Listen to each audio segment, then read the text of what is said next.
பாகிஸ்தான் பிரச்சனை பத்தி பெருசா ஒரி பண்ணிக்காது. ஒரு 10 நாள்ல பாகிஸ்தான் நாடே இருக்கு. அதெல்லாம் நீங்க பெருசா கவலைப்படாது.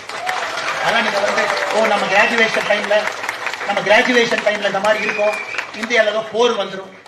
பாகிஸ்தான் அப்படிங்கிறது ஒரு நாடு. நீங்க பாப்பீங்க, இன்னும் 2-3 மாதத்துக்குள்ள பாப்பீங்க.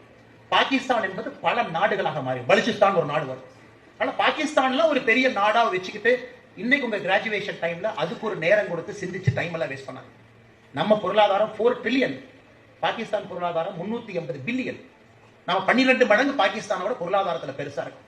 அதெல்லாம் நம்ம சோல்ஜர்ஸ் இருக்காங்க, கவர்மெண்ட் இருக்காங்க, பிரைம் மினிஸ்டர் சார் இருக்காங்க, டிஃபென்ஸ் மினிஸ்டர் சார் இருக்காங்க. அவங்க பாத்துக்குவாங்க சார்.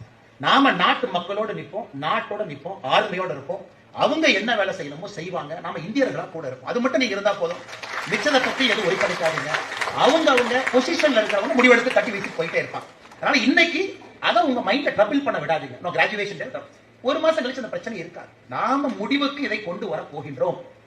இது 80 வருஷமா இந்த பிரச்சனையை வச்சு ஓட்டி பார்த்துட்டாங்க. அப்பாவி மக்களை கொண்டு பார்த்துட்டாங்க. இதுல மதம் எல்லாம் இல்ல சார். என்ன சார், எல்லாரும் நம்ம எல்லாம் சகோதரர்கள். இந்தியால 23 கோடி பேர் இஸ்லாமியர் இருக்காங்களே, நம்ம சொந்தம் தானே. இந்தியால 23 கோடி பேர் இஸ்லாமியர் இருக்காங்களே, they are our brothers and sisters. இந்தியால கிறிஸ்டியன்ஸ் இருக்காங்க. it is not a Hindu versus Islam versus Christian fight. It is a civilizational fight. பக்கத்தொரு நாடு தீவிரவாதத்தை ஆதரித்து இந்தியாவை அழிக்க வேண்டும் என்று முடிவெடுத்த பிறகு அந்த நாடு இருக்கக்கூடாது என்பதை நாம் முடிவெடுத்து விட்டோம்.